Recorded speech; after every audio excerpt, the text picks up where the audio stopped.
Hey everyone, welcome to another episode of AMPRO Engineering, and this is going to be a several part series. I don't quite know how many yet, but there's going to be a few because this is the build of SuperFly 3.0. Is it all in there? I think. No. There we go. As you can see, there are a lot of parts in. And what I want to do to make everybody's lives easier, including my own, is focus on particular elements of the build. So in this episode, I'm going to put the front suspension on. This is the roll cage. We'll talk about more of this when the production roll cage comes in. This is a prototype. And so step one is I do want to focus on the front suspension. There are a couple of my episodes that do talk about the installation of the front end. And those episodes are highlighting the stock replacement front suspension right here.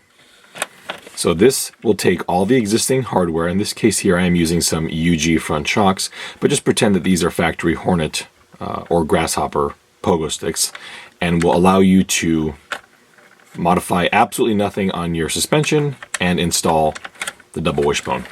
So that is the 0 offset stock replacement front suspension. We also have the 20mm offset front suspension. This allows you to put in a 60mm touring car shock and have a significantly better ride, because this shock absorber does have much better properties than the factory pogo stick, and by all means it's infinitely better than the UG. So this is a 20mm offset, and that has to do with the factory placement of the lower shock mount. On the Grasshopper, it's on that little metal U-bracket that bolts to the top of the arm.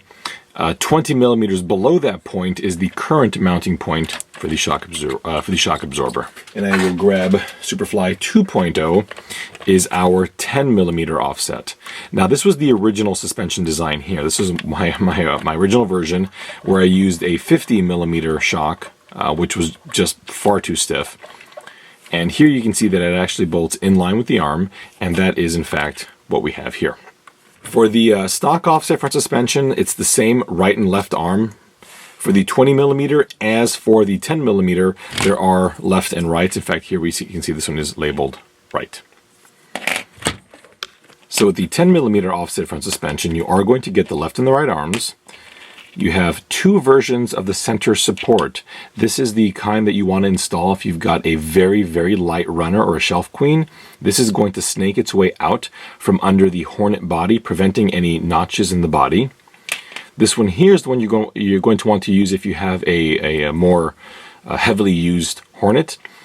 In this case here, this is actually an older version. I have a bit of a beefed up version of this bar, and this would usually go, the same is true for the other one, right here, and allow you to put in the ball studs there and there, bolt to the Grasshopper body posts right here, and give you better spring upper control arm geometry.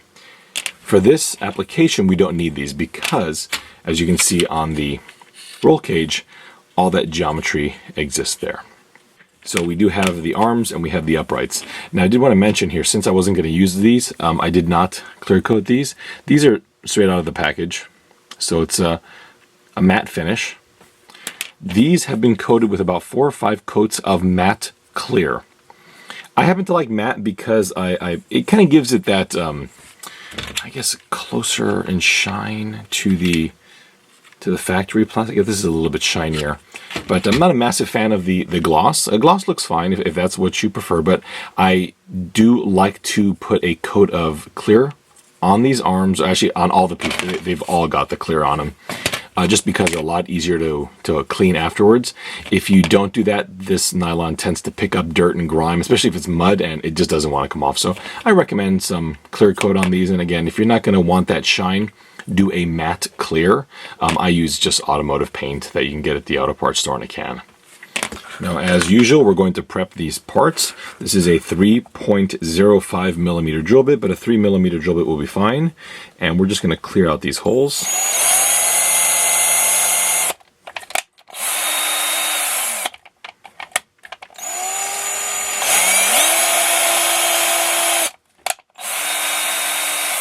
I will do the same on the upright here.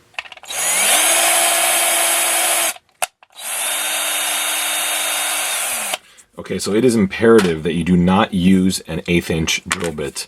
That roughly equates, I think, to 3.18 millimeters, and it's just too large a diameter.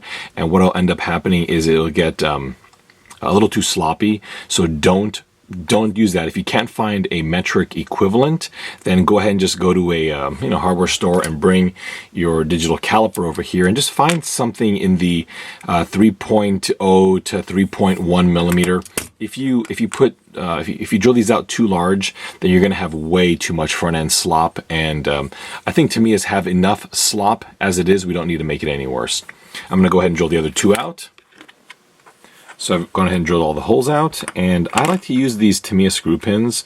I know they're kind of rudimentary, but I find that they're just, it makes things simple. So you're welcome to use something more accurate, but I find these to work pretty well. And what I usually do is buy random Tamiya screw bags, and if you just go on eBay and type in Tamiya screw pin, you'll find a whole bunch of bags that are just like random sizes.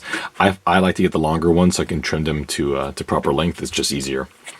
So uprights go in here, and these also are right and left. So right to right. And I just want to make sure that I have the screw pin on the correct side. Not that it really matters, I just would rather everything kind of be uniform. There we go. Do not torque these down. The minute they stop, they're good enough. If you go too hard, you will potentially strip these out, and you don't want to do that. So here are our left and right 10 millimeter offset arms, and I'm going to go ahead and install these. That's the wrong way, isn't it? There we go. Okay, and there we have them. A couple screws in there, and your arms are installed. What I did want to talk about on this chassis, and I'll do that in the next episode, simply because otherwise these episodes are going to become a half an hour, 45 minutes, 2 weeks long. So I figured let's just do some quick snippets here. This is basically installed for these arms. If you want to see how to do the upper links, there are 2 episodes, which I'm putting up on the screen right now, that you can look at that will show you how to do the final installation on these arms. These will be a little bit different because of how we're going to mount the shock bottoms here. Since these are cantilever, they are actually going to be a couple of eyelets that we'll put in there. But what I want to talk about is I chose a kind of damaged chassis to build this. And I know that these, number one, are not hard to find. They're like what, $12 for a chassis, maybe even less. I don't like to chop up good chassis. I don't care if they're brand new and easy to find. This chassis has got some damage on it. It is a vintage chassis, so I'm going to go ahead and do that, mainly because of how strongly I feel that this chassis is going to reinforce it. There is, I'm going to try and see if you can see it, right inside here. You can. Okay, if I open and close, you can kind of see that moving.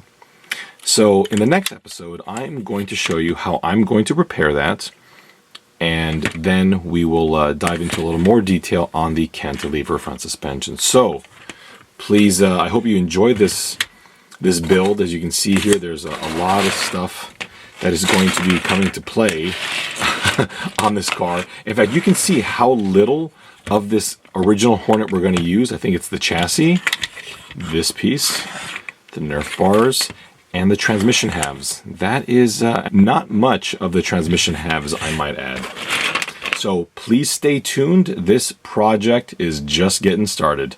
Thank you so much for watching, and if you do want some notifications on when I continue doing these updates, please go ahead and subscribe and like this video. You can also find me on Instagram as well as Facebook at AMPRO Engineering on both of them. Before you take off, please check out the band Blue Pinto. They allow me to use all of their songs in my videos, and a link to their page is in the credits. I do love that Hornet. We'll see you soon.